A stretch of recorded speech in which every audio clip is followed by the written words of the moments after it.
मंगलम भगवान विष्णु मंगलम गरुड़ध्वज मंगलम पुंडरीकाक्ष मंगलाय तनोहरि। नमस्कार। आप सभी अध्यात्म पथ सनातन धर्म शास्त्र की चर्चा के सुधी दर्शकों का स्वागत, वंदन और अभिनंदन।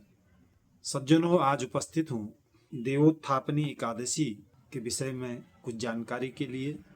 जैसा कि आप जानते हैं, कार्तिक शुक्ल एक पक्ष की एकादशी के दिन भगवान नारायण उठते हैं और पालन का जो कार्य है उसको संचालित करते हैं। तो सज्जनों, वैसे तो भगवान एक पल के लिए भी सोते नहीं हैं, फिर भी हम भक्तों की भावना ऐसी रहती है, यथा देहे था देवी, जैसा शरीर वैसा देवता। और शास्त्रों में कहा गया कि चातुर्मास में भगवान नारायण शयन करते हैं।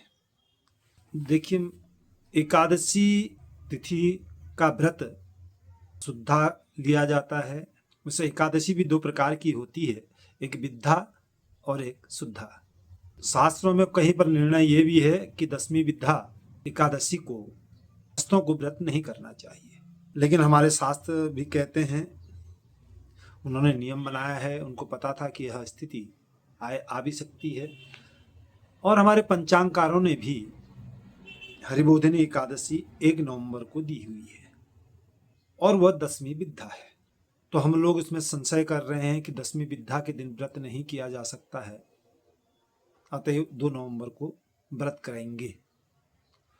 तो ये उचित नहीं है सज्जनों, क्योंकि 2 नवंबर को हम गृहस्थों की, स्मार्ट लोगों की को द्वादशी में पारायण करना निश्चित करना होता है। तो 2 नवंबर को द्वादशी रात्रि में ही खत्म हो जा रही है, सूर्योदय तक हमें प्राप्त नहीं हो पा रही है। अतएव 10वीं विद्या एकादशी में व्रत करके एकादशी युक्त द्वादशी में हम व्रत का पारायण करेंगे। अतः 1 नवंबर को हम सब देवोत्थापनी एकादशी का व्रत करेंगे और 2 नवंबर को तुलसी विवाह, और लोग रविवार की वजह से भी देवोत्थापन उस दिन मुहूर्त है, द्वादशी को ही होता है। द्वादशी तिथि उसमें मुख्य होती है, उसमें रविवार पीछे हो जाता है। अगर फिर भी सही हो तो शास्त्रों ने ये भी कहा है कि पूर्णिमा तक कभी भी हम तुलसी विवाह शालिग्राम जी के साथ कर सकते हैं। अतएव आप द्वादशी को करिए, त्रयोदशी को करिए और पूर्णिमा को करिए। तो निश्चित है, द्वादशी के दिन, रविवार के दिन अगर आप करते हैं तो उस दिन गोधूली बेला में भगवान श्री शालिग्राम जी के साथ तुलसा जी का विवाह कराएं, घी के दीपक इत्यादि जलाएं।